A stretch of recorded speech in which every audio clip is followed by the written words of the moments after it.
Déco dans le présent pour mieux construire l'avenir. La chronique d'Interentreprise avec Francette Florimond.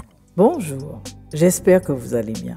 Quand je vous disais que le rapport de synthèse du GIEC renfermait des informations à vraiment connaître, surtout que nos territoires sont à l'aube de devoir faire des choix énergétiques qui les lieront pendant les prochaines décennies.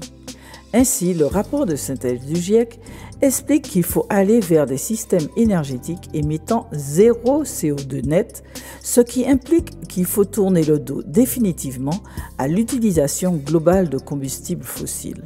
Pour être précis, le temps de la transition, il préconise qu'il faut utiliser le minimum d'énergie fossile possible en optant que pour celles pour lesquelles il existe des systèmes de captage et de stockage de carbone. Ces experts préconisent l'électrification généralisée des territoires, mais à partir d'énergies alternatives mieux intégrées, plus efficaces dans leur utilisation, équipées de systèmes de stockage. Au regard de la baisse des coûts de l'énergie produite à partir du solaire et de l'éolien, les experts du GIEC expliquent que cette mutation est possible à moindre coût.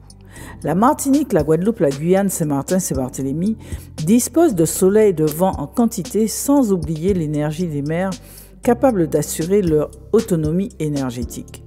Les experts du GIEC alertent également sur l'impératif de la baisse des émissions de méthane provenant de l'extraction du charbon, du pétrole et du gaz bien sûr, mais aussi des montagnes de déchets.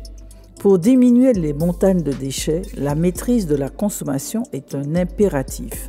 On continue demain. Vous verrez, ils ont des idées étonnantes. Prenez soin de vous. Déco dans le présent pour mieux construire l'avenir. La chronique d'Interentreprise avec Francette Florimond.